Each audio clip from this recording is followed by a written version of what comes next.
오늘은 마태복음 13장 1절에서 9절 말씀을 가지고 함께 나누겠습니다. 앞서 12장에서 바리새인들과 서기관들이 예수님께 터집을 잡으면서 논쟁을 벌였습니다. 제자들이 안식일에 지나가면서 밀밭에 있는 그 미리삭을 잘라 먹기 시작한다고. 왜 안식일에 하지 못할 일을 하는가. 또 예수님께 안식일에 병을 고치는 것이 옳습니까? 하고 시비를 겁니다. 그리고 귀신 들려서 눈 멀고 말 못하는 사람들이 데리고 왔을 때 예수님께서 고쳐주셨거든요. 그러니까 그들은 예수님께서 귀신의 왕 바알세부를 힘입어서 귀신을 쫓아낸 것이다. 이렇게 말도 안 되는 소리를 했습니다. 그리고는 예수님께 표적을 보여달라고 요청을 합니다. 그들은 표적을 보여주면은 믿겠다라는 것이 아닙니다. 아무리 큰 표적을 보여줘도 그들은 또 더 큰 표적을 원할 것입니다. 그런데 예수님께서는 너희에게는 요나의 표적이 주어질 것이다. 이렇게 말씀을 하셨어요. 여섯째 날에 들어온 자에게는 반드시 요나의 표적이 주어질 거라는 거예요.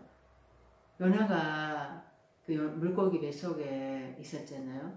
그것처럼 예수님이 십자가에서 죽으시고 3일 낮 밤을 무덤에 머물러 계시다가 부활할 거라는 거죠. 그래서 여섯째 날에 들어오면은 누구나가 십자가에서 죽고 또 3일 낮 밤이 강화되어서 빛과 어둠을 뚜렷하게 구별하게 된다라는 거죠.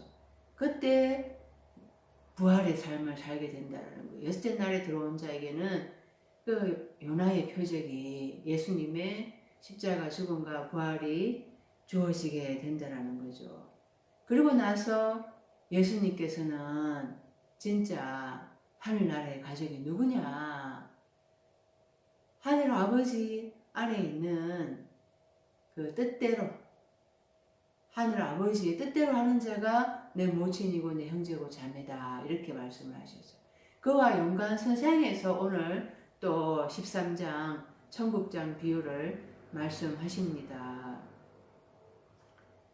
12장과 다 연결되는 내용이라고 우리가 봐야 됩니다. 1절에 보면은 그날 예수께서 집에서 나가사 바닷가에 앉으심에 그날이라는 단어가요. 그 날이라는 단어가 헬라어로 헤메라인데요. 24시간을 말하는 하루의 시간이 아닙니다. 여섯째 날을 이야기하는 거죠. 그리스도께서 예언자로 오셔서 일하시는 그 날을 말씀하시는 것입니다.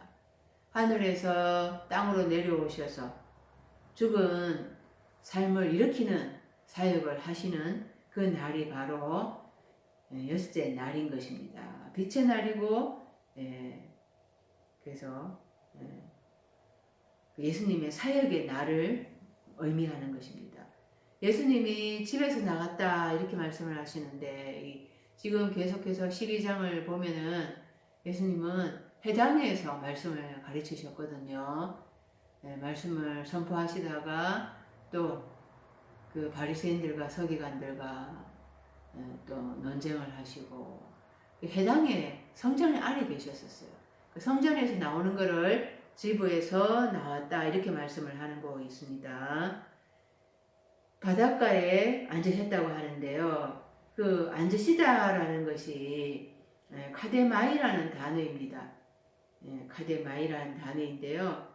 그 카타라는 전치사와 헤마이, 앉다라는 동사가 합성이 되어서 카데마이가 됩니다. 카데마이. 그래서 아래에 거주하다, 아래에 앉다 이런 뜻이 됩니다. 그 아래에 앉다라는 것을 우리가 생각을 해보면은요. 그 고대 사회에서 왕이 신하들의 아련을 받기 위해서 보좌에 앉아 있었습니다. 그 보좌는 명예와 권위의 표시인 것이죠. 그리고 법관이 판결을 내리기 위해서 그 재판석에 앉아 있습니다. 선생이 가르칠 때 또 앉아 있습니다. 그렇게 앉아 있다라는 것이 영예와 권위의 상징인 것입니다. 하나님은 권력의 상징인 그 힘의 상징인 보좌에 앉아 계셨습니다. 그래서 계시록에 보면은 네 생물과 장로들이 그 24 장로가 보좌에 앉으신 이 앞에 엎드려서 경배하잖아요. 그래서 세세토록 살아계신 이에게 찬양을 드리고 경배를 드린다고 말씀을 하고 있는데요. 그리고 또 골로새서 3장 1절에는 그리스도께서 하나님 우편에 앉아 계시리로다 이렇게 말씀을 하고 있습니다. 그래서 앉아 있는다라는 게 그 명예로운 것이고 권위의 상징인 것입니다. 그래서 이 출애굽기 18장에도 보면은 모세가 백성을 재판하느라고 앉아 있고 또 백성은 아침부터 저녁까지 모세 곁에 서 있는지라 이렇게 말씀을 하고 있습니다. 그 앉아 있는다라는 것이 어떤 사상을 가지고 앉아 있는가 하는 것이죠.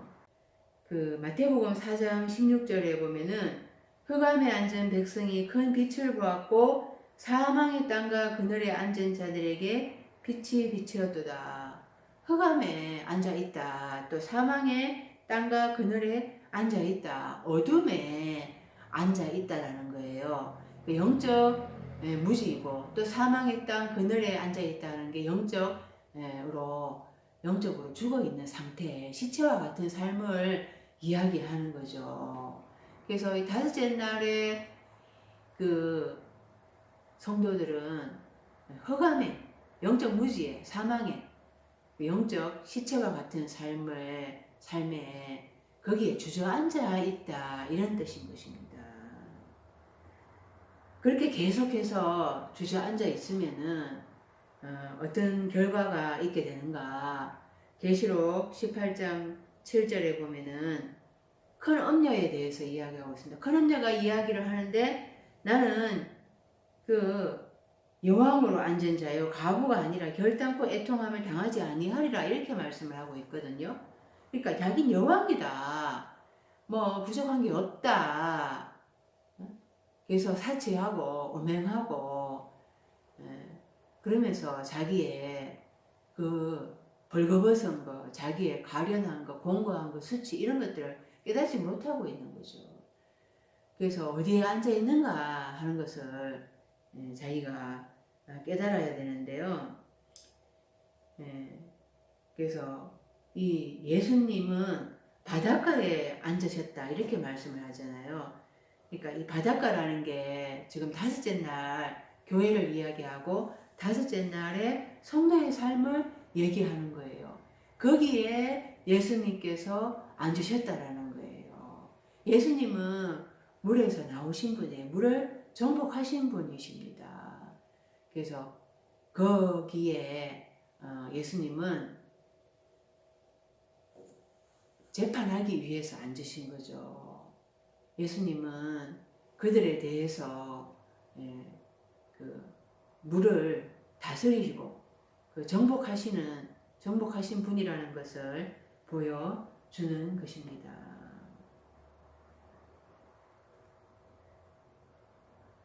그래서 이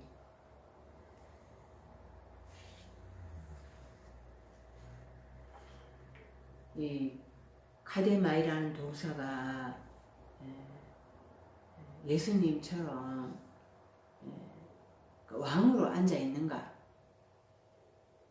그리고 판결하기 위해서 앉아 있는가? 아니면은 그냥 다섯째 날 성도들처럼 다섯째 날 교회처럼 큰 엄려로 엄행하면서 사치하면서 그렇게 주저앉아 있는가 하는 것을 우리가 분별할 수가 있습니다. 그래서 계속 큰 음료로 앉아 있으면은 결국에는 거기에는 구원이 없다라는 것입니다. 이 카데마이 이 안다, 이 어떤 사상으로 주저한다. 그리고 이게 이제 남다 이런 뜻이 있거든요. 나머지라는 뜻을 가지고 있습니다. 로마서 9장 27절에 이사야가 이스라엘에 관하여 외치되 이스라엘 자손들의 수가 비록 바다의 모래와 같을지라도 남은 자만 구원을 받으리니. 지금 예수님께서 바닷가에 앉으셨다고 그랬잖아요. 그 바닷가 수없이 많은 바다 모래가 해변에 있습니다. 근데 아무리 바다 모래가 셀 수 없이 많다 하더라도 그들은 다 바닷물에 휩쓸려 가잖아요. 아무리 모래와 같다 하더라도 그 자는 그것은 구원을 받지 못한다라는 것입니다. 남은 자만 구원을 얻게 된다라는 것입니다. 그래서 어떤 사상으로 내가 앉아 있는가, 그것이 결국에는 나를 구원으로 이끄는가 아니면 나를 파멸로 이끄는가 하는 것을 우리가 생각해 볼 수가 있습니다. 하나님, 그리고 그 어린 양, 그 어린 양이 아니고 희생양인데요. 그 하나님과 그리스도 예수 그 희생양은 그 지성소의 보좌에 앉아 있잖아요. 그 보좌에 앉아 있는 내 모습을 봐야 한다라는 거죠. 보좌에 앉아 있는. 그래서 왕으로 통치하는 그 하나님으로부터의 권세를 받은 내 모습을 볼 수가 있어야 하는 것입니다. 그 보좌에 앉은 카데마이 한 나, 그 하나님은 나를 보좌에 앉아서 그리스도 예수와 함께 천년 동안 왕노릇하기를 원하시고 계시거든요. 2절 큰 무리가 그에게로 모여들거늘 예수께서 배에 올라가 앉으시고 온 무리는 해변에 서 있더니. 지금 해변이라고 이야기를 하고 있습니다. 온 무리가 무리 모두가 해변에 서 있다고 하는데요. 이 해변이 이제 바닷가잖아요. 해변이 히브리어로 헤벨 하얌입니다. 헤벨 하얌. 얌은 바다이고요. 헤벨이라는 게 끈이거든요. 끈, 올가미. 이게 하발이라는 동사에서 유래를 했습니다. 하발은 저당 잡히다 이런 뜻입니다. 그래서 돈이 없을 때 이렇게 물건을 맡기고 저당을 잡잖아요. 그것처럼 이 저당 잡히다라는 게 올가미이고 이 덫인 거예요. 함정이고. 그래서 거기에 저당을, 그러니까 바다에 저당 잡혔다 이런 뜻인 것입니다. 바다에 저당 잡혔다. 바다에 올가미 끈으로 이렇게 묶여져 있는 상태라는 것입니다. 그러니까 바다 그 혼합사상, 그 비질린 불순물에 섞여 있는 그 혼합사상이 물에 그 줄로 묶여가지고 종살이하고 포로살이 한다라는 것입니다. 그게 바닷가 해변으로 표현되고 있는 거예요. 그래서 이 무리가 해변에 이렇게 있잖아요. 우리 모두가 해변에 있다라는 게 해변 그 바다가 있고 이제 해변이 땅하고 육지하고 경계이잖아요. 해안이죠, 해안. 그래서 땅으로 이제 땅하고의 경계인데 그렇게 이제 이렇게 경계 지역에 서 있는데, 그러니까 이 사람들의 상태가 혼합 사상에 거기에 포로되어 있는 그런 영적 사망의 상태라는 것입니다.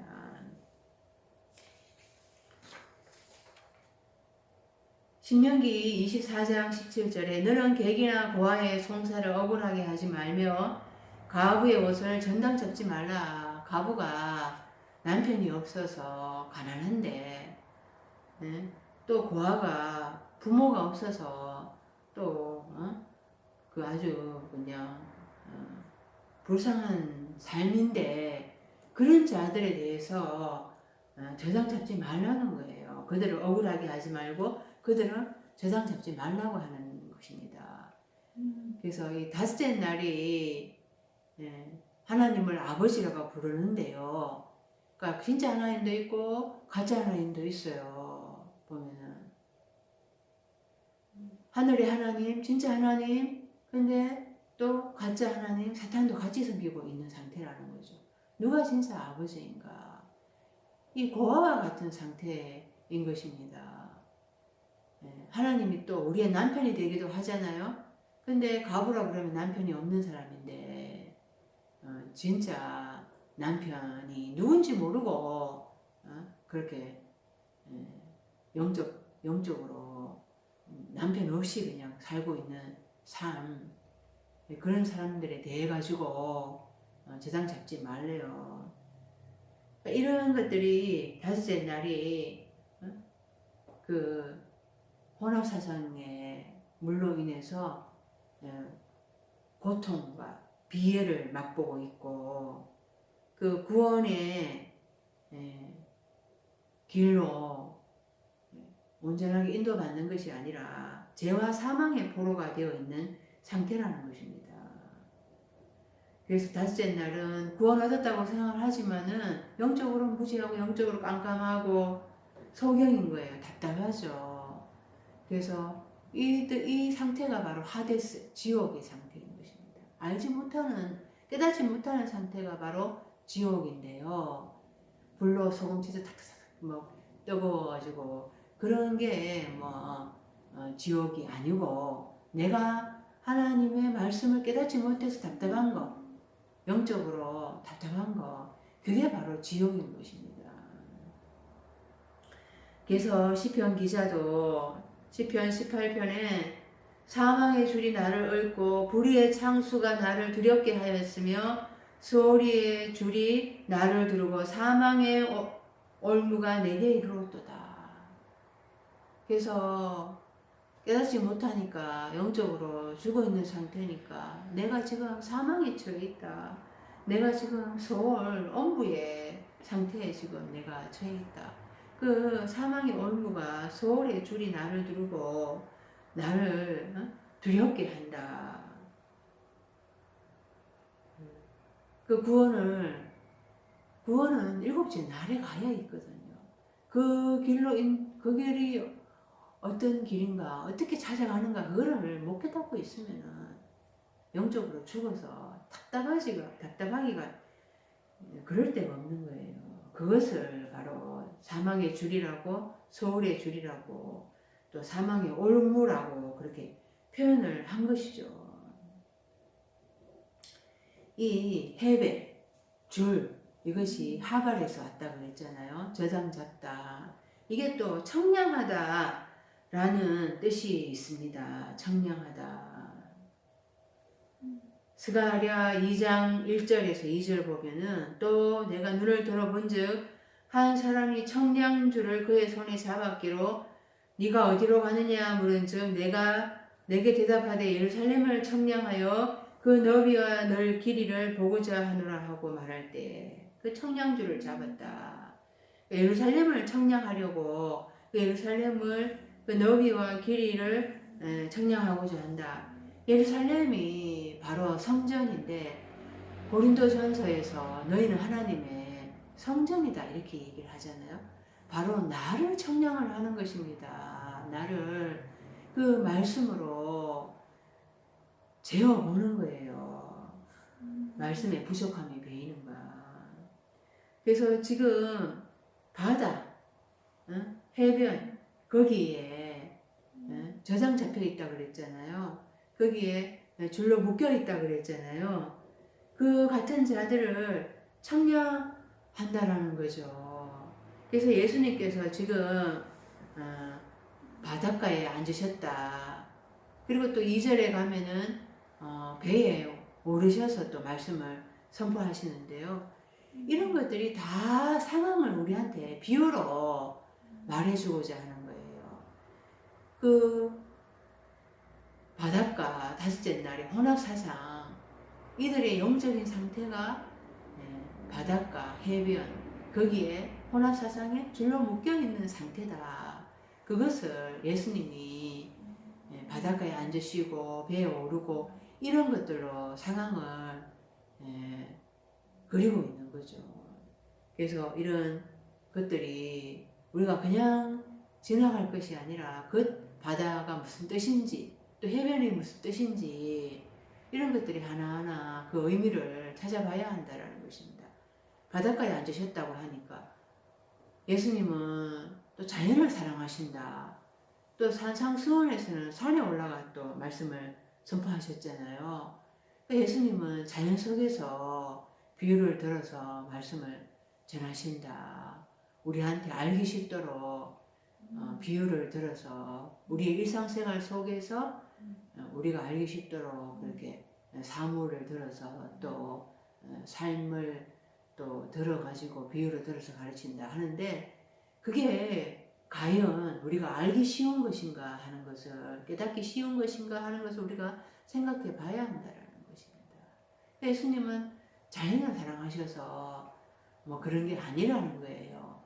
우리한테 깨닫기 쉽도록 뭐 또 비유를 들어서 한 게 아니라는 게 또 이제 3절 이하에서부터 나오는데요.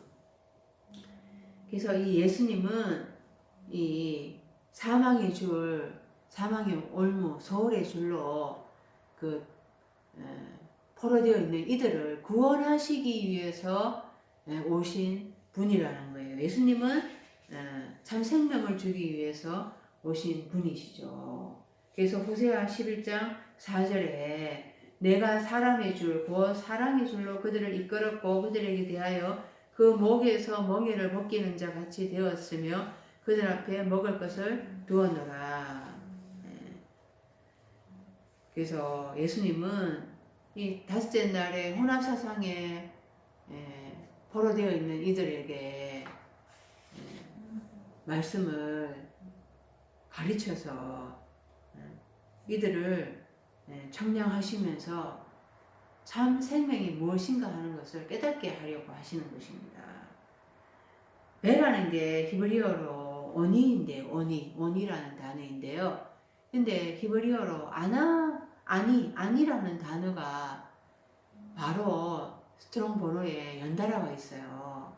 그래서 오니와 아니는 발음이 이렇게 발음이 다른데 지금 오니 아니 이렇게 해서 근데 자음은 똑같거든요.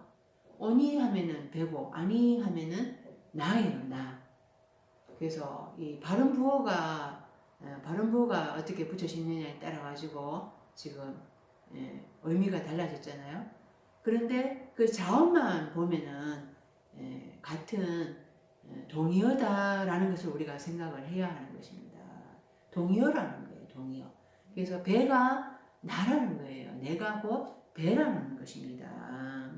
그래서 배에 올라탔다 이렇게 하는데요. 배에 올라탄 게 바로 내 위에 올라탄 것이죠. 내 위에 올라타가지고 내가 견디나 못 견디나 하는 가를 지금 청량하고 계시는 것입니다.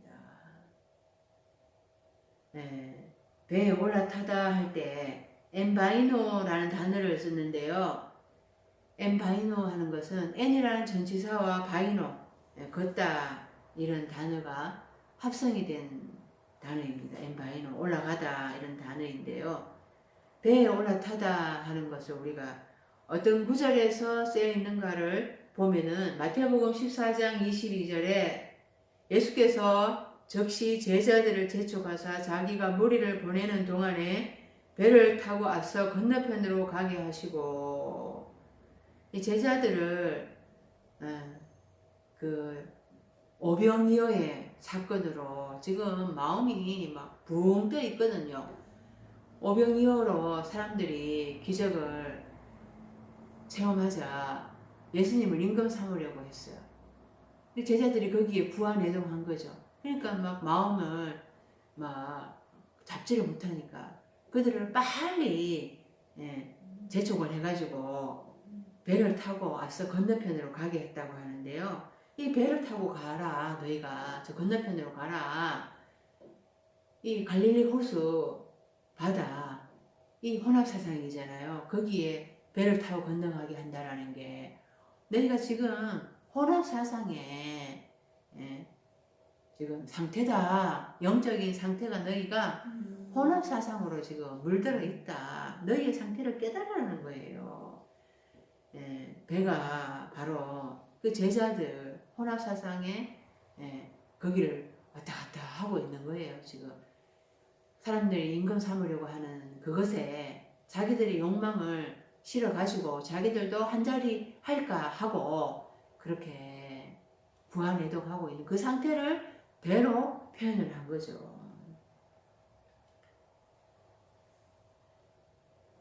요한복음 21장 3절에도 시몬 베드로가 나는 물고기 잡으러 가노라. 예수님의 그 부활 후에 예수님이 그들에게 찾아오셔서 내 손에 옆구리와 또 내 손을 만져봐라 이렇게 하셨잖아요. 그런데도 다시 또 나는 물고기 잡으러 가노라 하면서 다섯째 날로 돌아가는 거예요. 그런데 다른 제자들도 또 따라갔습니다. 그런데 배에 올랐으나 그날 밤에 아무것도 잡지 못하였더니 그 예수님으로부터 여섯째 날에 나라의 복음을 전해드렸거든요.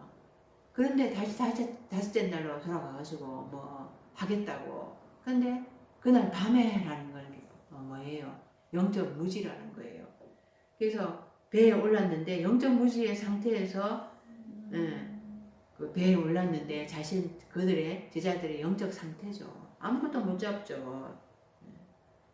열왕기 상에도 9장 26절에서 27절 솔로몬 왕이 에돔 왕 홍해 물가의 엘로 근처 에시온 게벨에서 배들을 지은지라 히람이 자기 종 곧 바다에 익숙한 사공들을 솔로몬의 왕과 함께 그 배로 보내매 솔로몬 왕이 그 성전을 건축을 하는데 두로 왕 히람한테서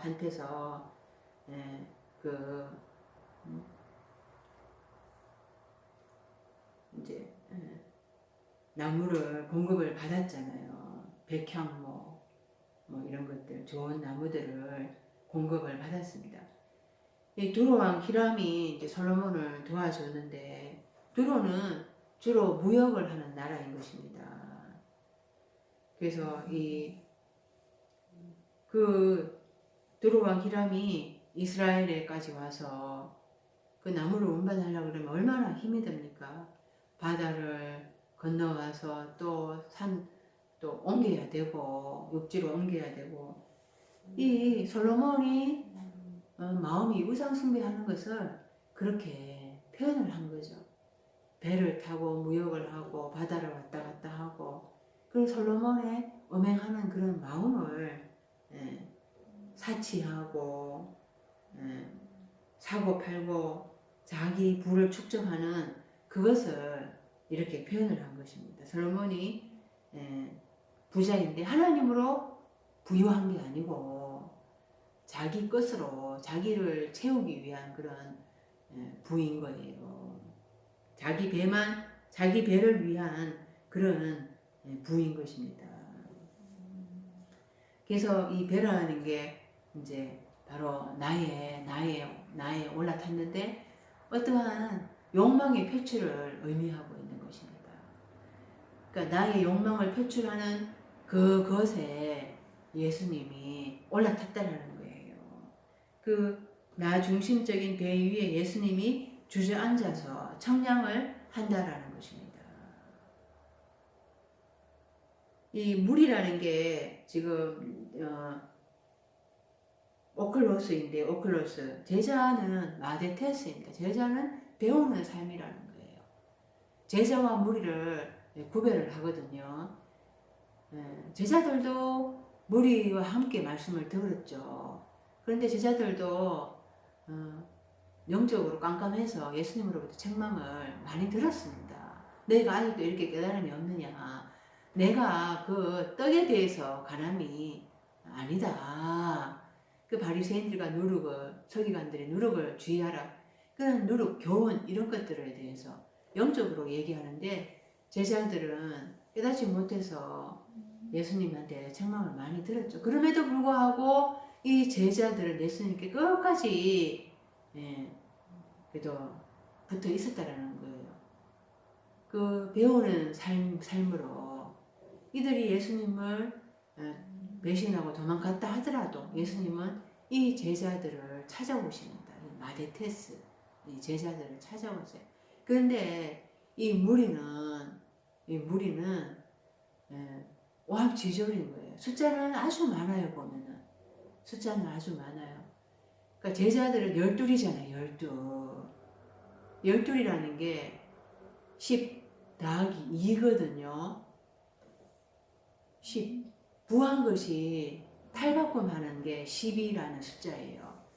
그래서 제자들은 그 부한 것이 탈바꿈하는 삶을 살아가는 사람들인 거예요. 그들은 성령, 오순절 성령을 받고 그렇게 복음의 증인이 되잖아요. 근데 이 무리, 오클로스는 숫자가 아주 많아요. 군중이에요. 떼예요. 그 떼로 다니면은 무슨 큰일 하는 것 같죠. 그런데 큰 소리 지르고 자기들 요구를 외치고 선동하고 소란을 일으키고 아주 불안정한 그런 집합체입니다. 그런 집합체가 오클로스인데요. 그러니까 지금 다섯째 날 교회, 다섯째 날 성도는 오클로스인 거예요. 자기들은 제자이고 나는 예수님과 함께 좁은 길, 좁은 문 가고 있다 이렇게 생각하지만은 오클로스입니다. 무리에 지금 속해 있어요. 제자가 아니에요. 제자 12이라는 그런 마데테스 부한 것이 탈바꿈하는 삶을 살아가고 있는 그게 아닙니다. 그래서 지금 다섯째 날 교회가 숫자가 아주 많잖아요.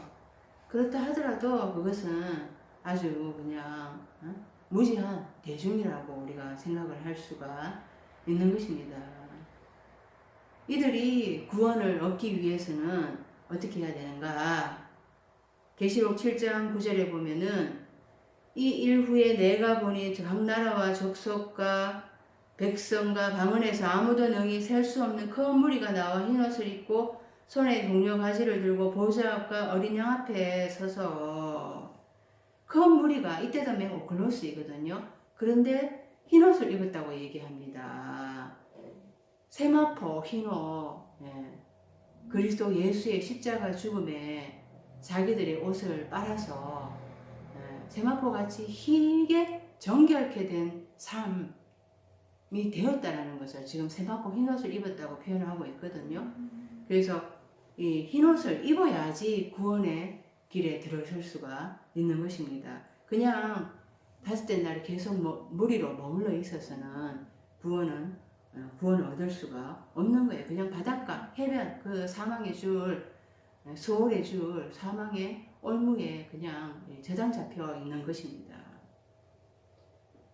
3절 예수께서 비유로 여러 가지를 그들에게 말씀하여 이르시되 씨를 뿌리는 자가 뿌리러 나가서 이 비유라는 게 헬라어로 파라볼레인데요. 파라라는 가까이, 옆에라는 전치사와 발로 던지다라는 단어가 합성이 되어서 파라볼레, 옆에 던지는 거죠. 그러니까 옆에 가까이에 가까운 이야기 그거를 던져가지고 말씀하시는 거게 그게 바로 비유라는 거예요. 그러니까 한 물건을 다른 물건 옆에 위치시키고 그것을 비교하고 차이점이 뭔가 이런 것들을 이제 살펴보게 하는 게 바로 그게 비유라는 것입니다. 그래서 비유를 들었다. 지금 이제 씨 뿌리는 비유를 들잖아요. 그것을 통해 가지고 말씀하시고자 하시는 게 뭔가 하면은 그 일반적인 농사 이야기를 들어서 말씀하시고자 하시는 것은 하늘의 영적인 이야기를 말씀하시고자 하십니다. 지금 이 씨 뿌리는 자가 이제 씨를 뿌리는데 길가에 떨어지고 뭐 돌짝밭에 떨어지고 이게 농사 짓는 이야기인데 근데 자세히 살펴보세요. 씨를 뿌리는데 씨 뿌리는 자라고 이야기를 하잖아요. 만약에 농사 지었는다 그럼 농부가 이렇게 이야기를 합니다. 농부가. 그리고 농부가 씨를 뿌리는데 그냥 씨를 아무데나 뿌리는 게 아니잖아요. 그냥 길가마 돌짝바 가시떨기에 뿌리는 게 아닙니다. 땅을 읽어가지고 땅을 다 읽어서 거기에다가 이제 씨를 뿌리고 또 땅을 또 다지잖아요. 덮잖아요.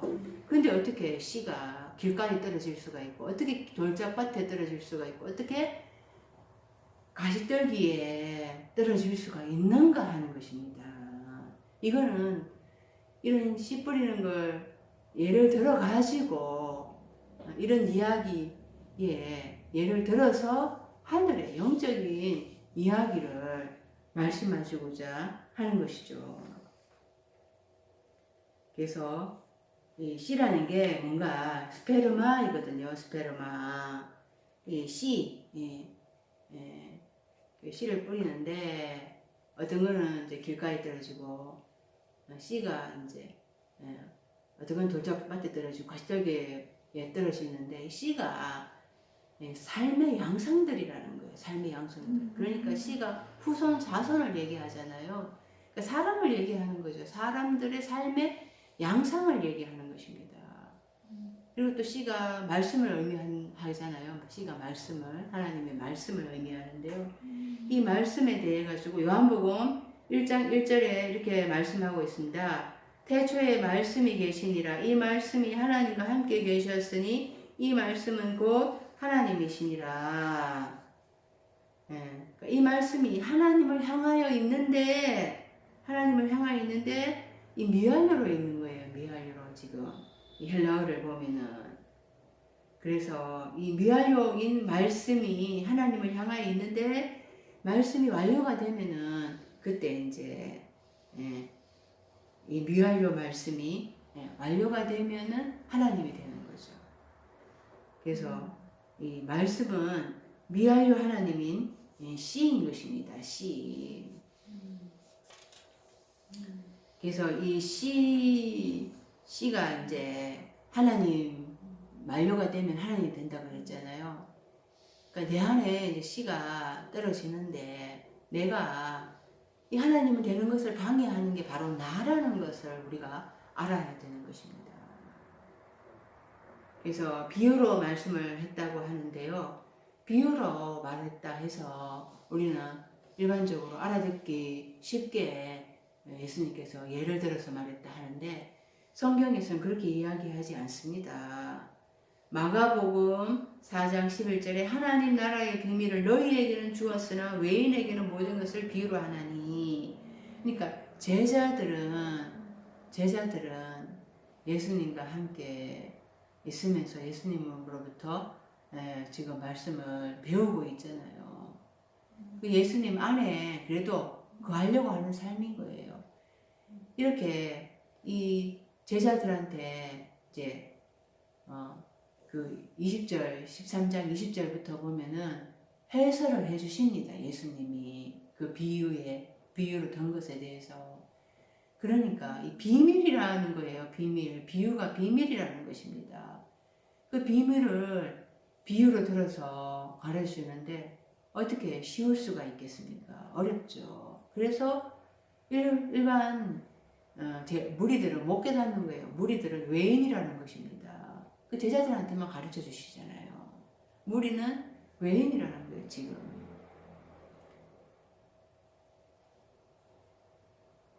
그래서 누가복음에도 이렇게 제자들이 비유의 뜻을 물으니 하나님 나라의 비밀을 아는 것이 너희에게는 허락되었으나 다른 사람에게는 비유로 하나니 이는 그들로 보아도 보지 못하고 들어도 깨닫지 못하게 하려 함이라.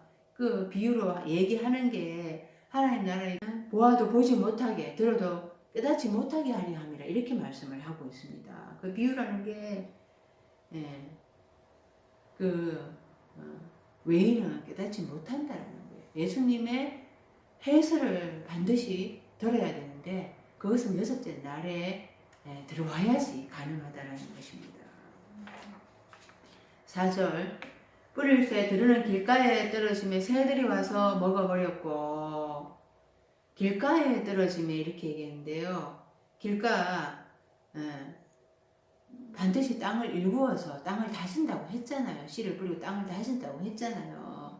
그래서 길가에 떨어질 수가 없습니다. 지금 땅 속에 있는데 어떻게 새들이 먹어 버릴 수가 있겠습니까? 요한복음 14장 6절에 예수님께서 내가 길이요 진리요 생명이라 이렇게 말씀하셨어요. 길이 헬라어는 호도스인데요. 이제 영어로 보면 way라는 것입니다. way. 방법이라는 거죠. 내가 하나님께로 가는 방법이라는 거예요. 예수님께서 하나님께로 가는 방법이라는 거예요. 예수님 안에 있어야지 아버지 하나님께로 갈 수가 있다라는 것입니다. 그런데 길가에 있으면은 그 예수님 안에 있지 않고 예수님 밖에 있으면은 사탄이 와서 그것을 말씀을 다 빼앗아 가버린다라는 거죠.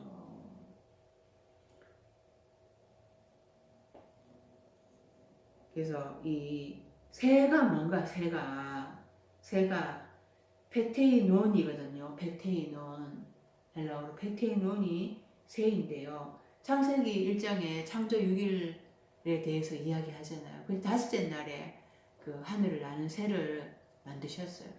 그리고 이제 번성하라, 땅에 충만하라 이렇게 하시면서 보시기에 좋았다라고 하셨잖아요.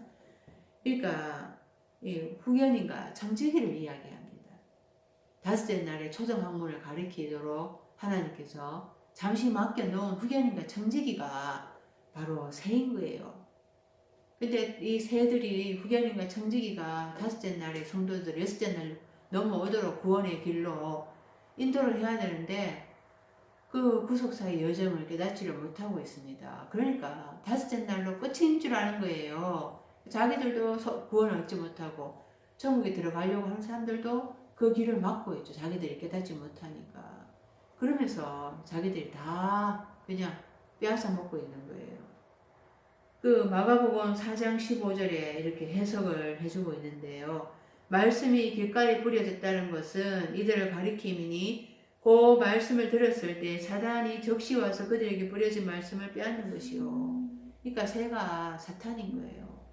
그 후견인과 청지기가 구속사의 여정 속에서 하나님의 그 맡겨진 사역을 그냥 제대로 감당하지 못하면 사탄이 되고 마는 것입니다.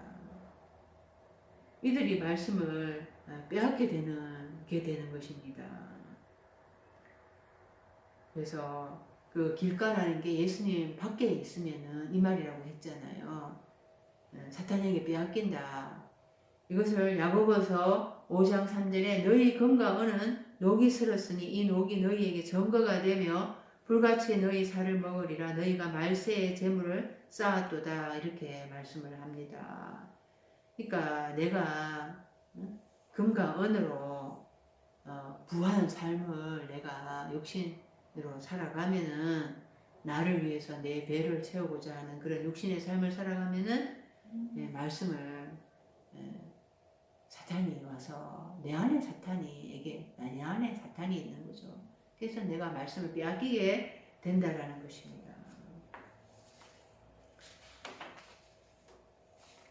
5절에 더러는 흙이 얕은 돌밭에 떨어지며 흙이 깊지 아니하므로 곧 싹이 나오나 더러는 흙이 얕은 돌밭에 떨어진다 이렇게 얘기를 했는데요. 이 돌밭이 뭔가 이 돌밭 헬라어로 페트로데스입니다. 페트로데스. 페트라라는 바위, 돌, 반석이라는 단어와 또 에이도스, 형상, 모양이라는 단어가 합성이 된 건데요. 그러니까 페트로데스, 페트라와 에이도스라가 합쳐졌습니다. 페트라는 바위, 반석인데요. 그러니까 페트로데스가 되면은 그러니까 돌 형상, 돌 모양, 바위 형상 이런 뜻이죠. 그러니까 바위 같은 사람인 것인 거예요. 그러니까 마음이 완고한 것을 비유로 든 것입니다. 마음이 완고한 것에 대해서 그렇게 돌 형상으로 이렇게 말을 했는데요. 흙이 깊지 아니함으로 이렇게 얘기를 했는데, 그러니까 땅을 땅입니다. 흙이 아니고 지금 이제 헬라어로 게인데요. 땅이에요. 땅이라는 게 바다나 물하고는 반대되는 개념이죠. 바다는 물이고 땅은 말랐잖아요. 육지이잖아요. 그래서 이 씨를 뿌려가지고 말씀의 씨를 뿌려가지고 이게 싹이 나고 자라서 큰 나무가 되어서 열매를 맺기 위해서는 이 땅이 돼야 되는 거예요. 땅이 그래야지 거기에 물을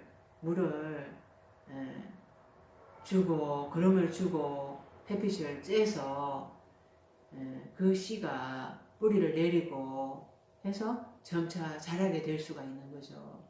근데 돌 형상이라는 게 돌짝밭, 바위가 많다, 돌이 많다 이러면은 그 마음밭이 돌이 많은 산악지대라는 것입니다. 어떻게 돌이 많은 그런 돌짝 거기에서 식물이 자랄 수가 있겠습니까? 씨가 자라갈 수가 있겠습니까? 그러니까 그런 것들은 바위 같은 이런 것들은 다 깨어지고 부서져야 하는 거죠. 그래서 평평한 그 물을 머금는 수분을 머금을 수 있는 땅이 돼야지 거기에서 이제 씨가 자라고 열매를 맺을 수가 있게 되는 거잖아요. 그래서 이 바위 형상, 돌 형상 이거는 그 완고한 마음, 강박한 마음 이런 거는 다 부서지고 다 깨어져야 한다라는 것입니다. 이 페트라가 바위라고 했는데요. 바위, 돌 이것이 또 긍정적으로는 반석이라는 뜻을 가지고 있어서 반석은 반석이신 그리스도다 이렇게 얘기를 하잖아요. 그리스도를 반석에 비유하고 피난처에 비유를 합니다. 고린도전서 10장 4절에 모두가 같은 신령한 음료를 뒤따르는 신령한 반석으로부터 마셨으니 그 반석은 그리스도시라. 그 반석이 이제 그리스도라고 말을 하고 있는데요. 이 베드로가 반석이라는 뜻입니다. 베드로의 헬라어 이름이 페트로스이거든요. 반석이라는 단어인데요. 근데 이때는 이제 딱딱한 돌이고 있잖아요. 그러니까 마태복음 16장 18절에 너는 베드로라 이럴 때 페트로스이거든요. 이때는 남성으로 딱딱한 거예요. 이때는 돌이죠. 근데 너는 베드로라 이 반석 위에 교회를 세우리니 이렇게 말씀을 하잖아요. 반석 위에 이때는 페트라예요. 이때는 이제 여성인 것입니다. 그래서 페트라 여성이 되었을 때에 그 베드로가 여성 페트라가 되었을 때에 이제 교회의 성전이 될 수가 있다라는 거죠. 그래서 마태복음 27장 51절에 땅이 진동하고 바위가 터지고 예수님이 돌아가실 때 막 땅이 진동하고 바위가 터지고 그러니까 예수님의 그 십자가 죽음 예수님의 그 육신의 휘장이 찢어지는 그 죽음 때에 나도 같이 죽는 거잖아요. 그러니까 땅이 진동하고 나의 이 땅이 마음밭이 막 지진이 일어나는 거예요. 내 안에 이 바위가 터지고 돌 같은 완악한 강박한 마음들이 다 부서지고 이런 말인 거죠. 그래서 이런 돌 형상의 내 마음밭, 완악한 마음밭, 돌이 있는 그런 강박한 마음 이런 것들은 다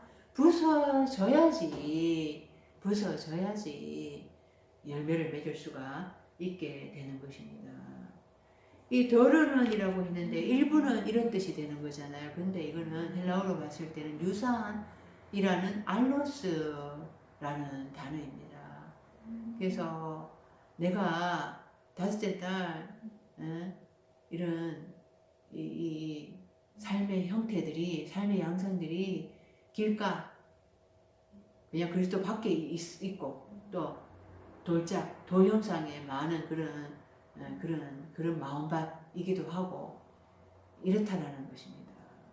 내가 예수를 말하고 찬양하고 이렇게 하고 있지만은 그래서 그리스도를 믿고 있고 그렇게 믿고 있는 것 같지만은 그게 아니라는 거예요. 내가 길가에 그리스도 밖에 있는 삶이고 또 돌이 많은 완악한 마음이라는 것을 이렇게 비유로 가르쳐 주고 있습니다.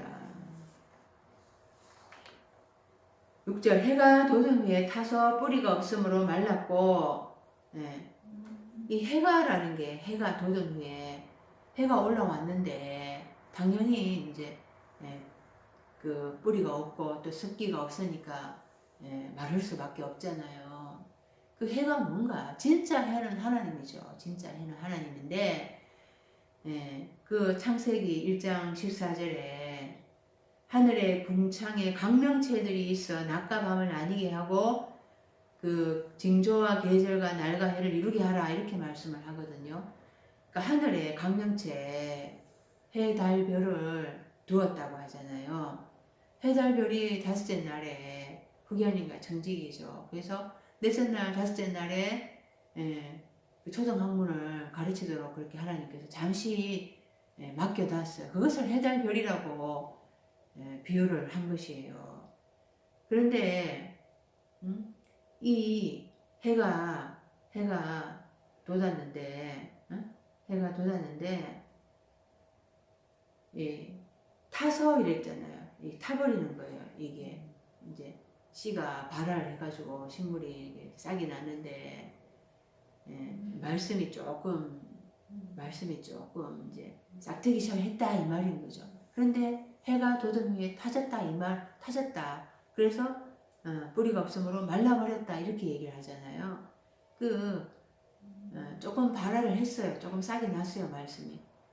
근데 열매를 맺기에는 그 후견인과 청지기들의 그 말씀으로 고통을 당하게 되는 것입니다.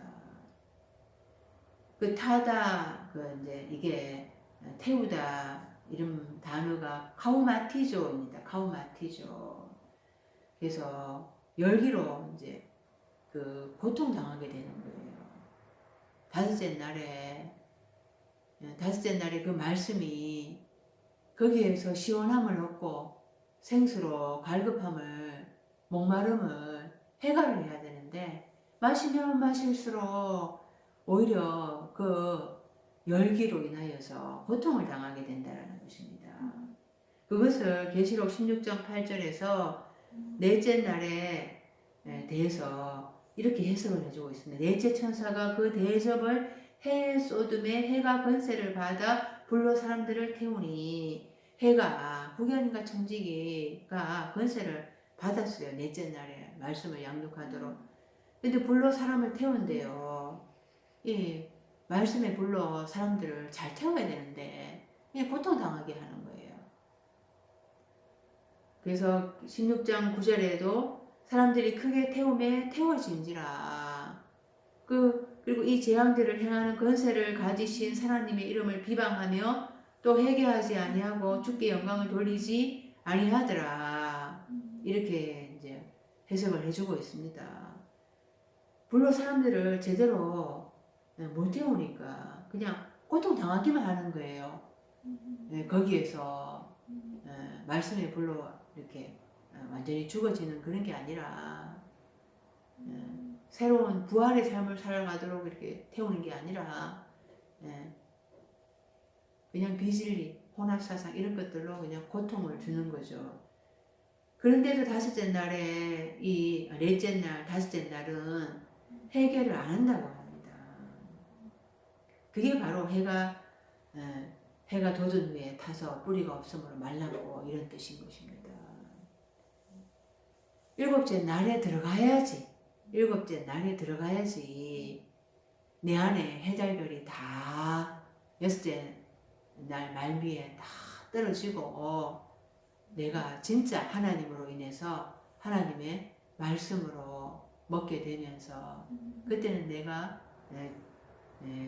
그렇게 타지 않게 됩니다. 그것을 계시록 7장 16절에 이렇게 말씀합니다. 그들이 다시 줄이지도 아니하며 목마르지도 아니하고 해나 아무 뜨거운 기운에 상하지도 아니하리니. 완전히 일곱째 날에 들어가야지 이렇게 이제 줄이지도 않고 목마르지도 않고 해나 아무 뜨거운 기운이 상하지도 않게 된다고 말씀을 하는 거죠. 7절 들으는 가시 떨기 위에 떨어지면 가시가 자라서 기운을 막았고 가시가 악한다인데요. 악한다 가시 이게 예수님이 이제 13장 마태복음 13장 22절에 해설을 해주시는데요.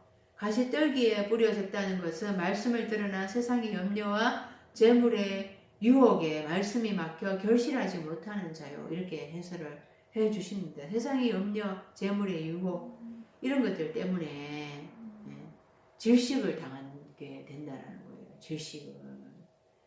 그래서 히브리서 6장 7절에서 8절을 보면은 땅이 그 위에 자주 내리는 비를 흡수하여 밭가는 자들이 썩기에 합당한 채소를 내면 하나님께 복을 받고 만일 가시와 엉겅퀴를 내면 버림을 받고 저주함에 가까워 그 마지막은 불사름이 되리라. 그러니까 다섯 때는 그 기복신앙이잖아요.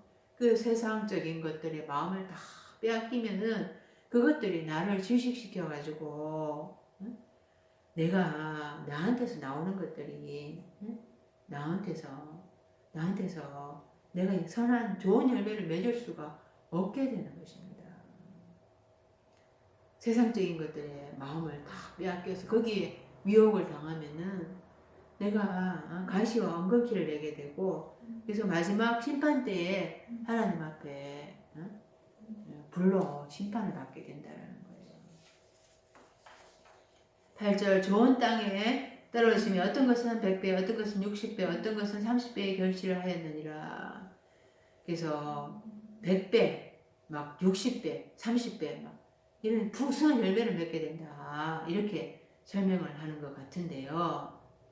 이게 100배라는 게 그러니까 100, 103 그리고 63, 33을 결실로 받게 된다는 거예요. 100이라는 게 뭔가 100 히브리어로 메아입니다. 메아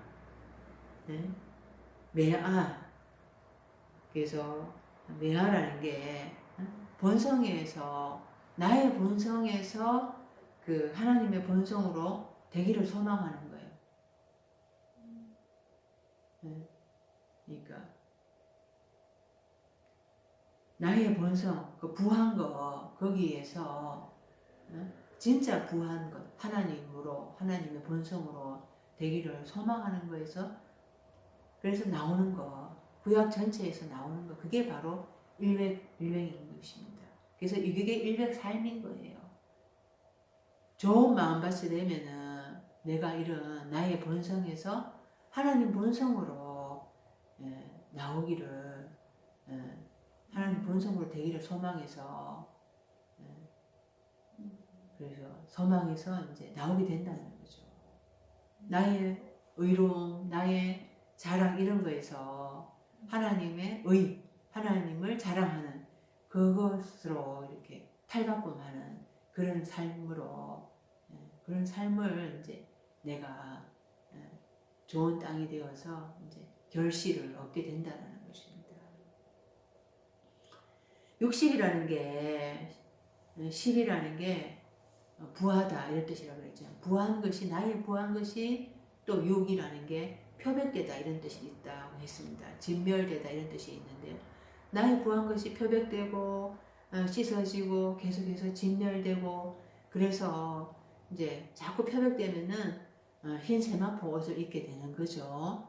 그래서 그렇게 되면 이제 기쁨이 되는 거잖아요. 그게 60의 삶인 거예요. 그리고 30이라고 했는데요. 3은 강화하다 이런 뜻이 있다고 했습니다.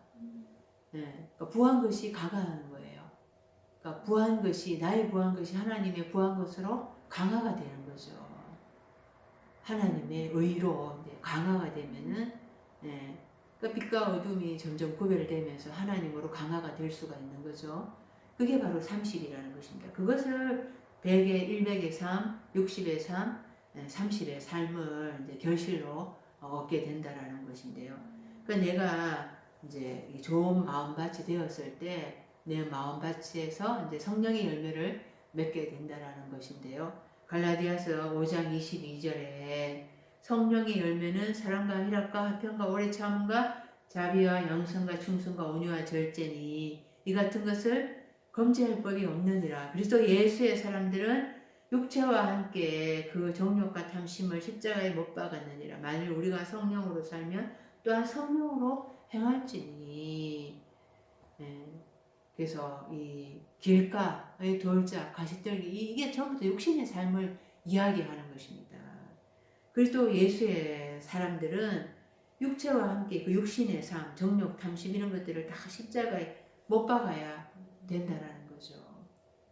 그런 걸 못 박아서 이제 내가 좋은 땅이, 좋은 마음밭이 되었을 때에 나에게서 하나님의 의가 나타나게 되고 내 안에 육신적인 것들을 자꾸 이제 진멸해 가면서 하나님의 의로 강화되는 그런 삶을 열매로 얻게 된다라는 것입니다. 그래서 마태복음 7장에 좋은 나무는 그 열매로 안다 그러잖아요. 가시나무에서 엉겅퀴를 무화과 나무에서 포도를 딸 수가 없다라고 하거든요. 그러니까 이 좋은 열매는 그 좋은 나무에서 난다라는 거죠. 좋은 나무라는 게 바로 나를 얘기하는 거고 나의 본질적인 것들을 어떤 것으로 채우느냐에 따라서 내가 결과가 달라지게 된다라는 것을 말씀하고 있습니다. 그래서 귀 있는 자는 들으라. 이 해설의 말씀을 들어야 되는 거예요. 이 씨 뿌리는 이 비유에 대해서 예수님이 이제 그 후반부에서 이렇게 해설을 해주시는데 그것을 제자들 마게테스 배우는 삶에게 이제 가르쳐 주신다라는 것입니다. 그냥 무리 속에 있으면은 이리 휩쓸리고 저리 휩쓸리고 요동하면서 이리 끌리고 이리 끌려가고 저리 끌려가고 구원에 이를 수가 없게 되는 것입니다. 반드시 그 예수님의 해설을 들으면서 그래서 내 마음 안에 있는 이 길가의 돌짝 이 가시적이 마음밭이 어떤 것인가를 내가 깨달아 알아서 그것들을 다 하나님의 말씀에 불러 다 태워야 되는 거죠. 태워서 내 안에 그런 것들이 다 태워지면서 내 마음 안에서 좋은 마음밭으로 성령의 열매를 맺게 되는 거죠. 그런 자가 바로 하늘 안에 있는 내 아버지의 뜻대로 하는 자가 되면서 내 모친이고 형제고 자매다라는 그 예수님으로부터 인정을 받을 수가 있게 되는 것입니다. 이렇게 다 연결되는 말씀으로 우리가 깨달아야 되겠습니다. 기도드리겠습니다.